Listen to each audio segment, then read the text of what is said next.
I'm here today at Chateau Gassier with a winemaker who is making a name for rosé in the US as well as Europe. We're in Provence, France, and I am with Guillaume Cordonis. And we're talking today a little bit about the rosés that he's putting out because they're quite extraordinary. The level of complexity, I mean, we've got a couple of kinds of rosé that we experience in the US. His wine is actually organic, certified organic in Europe, which is fantastic. It's definitely a step above some of the other wines that we've experienced in the US. The rosé that he's producing gives a new level of complexity to the average rosé, and it certainly has a lot of attributes, but I really want to turn it over to Guillaume to talk a little bit more about his rosé. So welcome, Guillaume. Thank you. Welcome to you. You are my guest. Thank you. So you have an incredible terroir, which is the earth that you have access to. Your vines are planted around Chateau Gassier, making it an extraordinary destination. Can you tell me a little bit about how the terroir adds to the grapes, which add to the wines that you produce? Yes. The first is effectively we have all 40 hectares in one block around the estate, around the winery. But before being organic, we are in Côte-de-Provence. We are in Provence.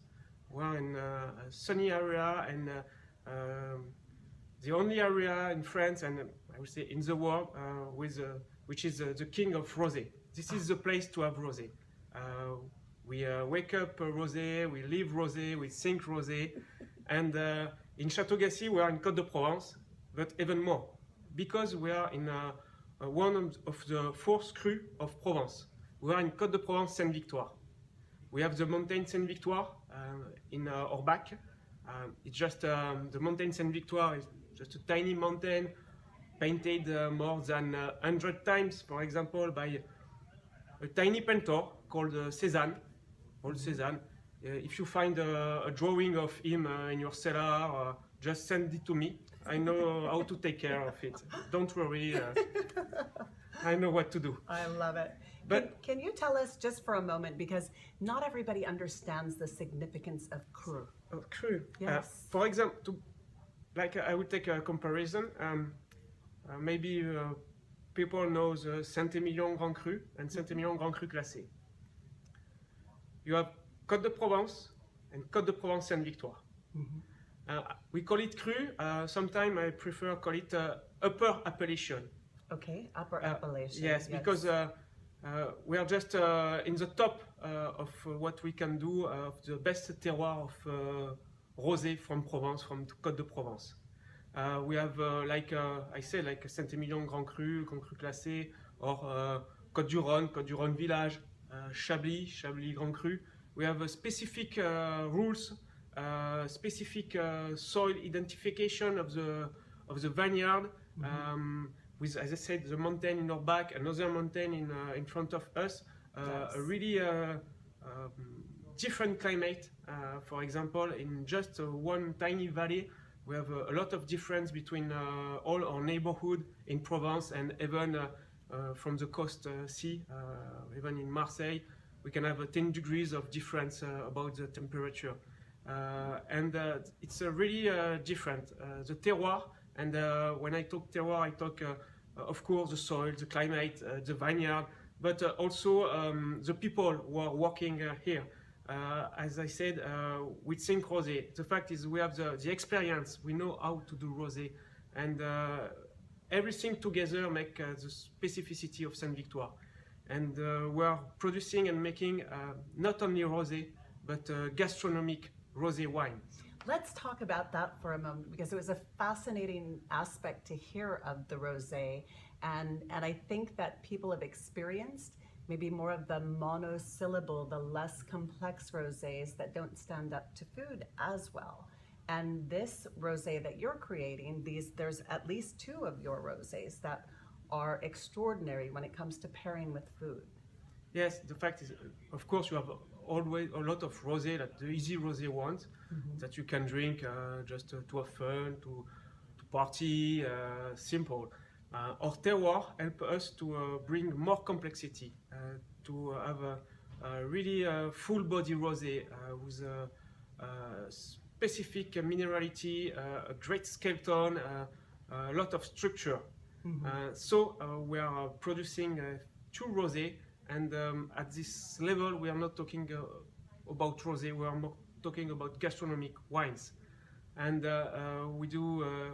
we make 2 different cuvées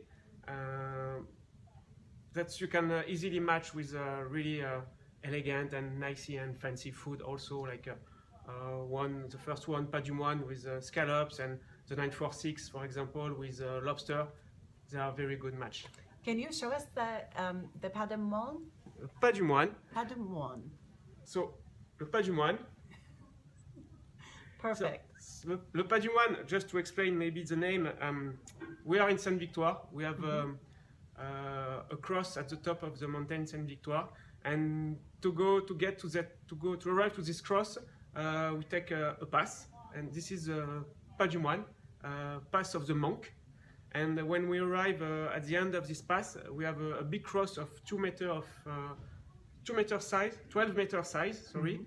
And this cross is at 946 meter of elevation.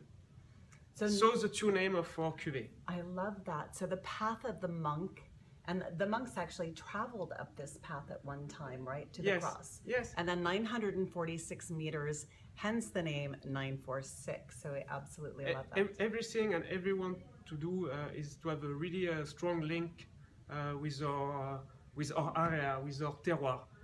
Therefore, we work for the name also to be linked with our mountain. Excellent. Tell us a little bit about your path in winemaking, because he's been at it for 15 years, and he's worked on a lot of different locations, and finally landing here really to take your craft to the next level and give the world a chance to taste what you're producing. Yes, before coming in Chateau Gassier, I did several vintage, most of them overseas, in South of America, in Chile, at Casa del Apostol, in California at Rosé Estate, in New Zealand, in New York upstate, and then I came back in Languedoc-Roussillon just before arriving at Gassier. And I did wine in red wine, white wines, but when I arrived in Gassier, I just discovered rosé wine, and more than rosé, rosé wines from Côte de Provence, Sainte-Victoire, and Côte de Provence. Fantastic, thank you.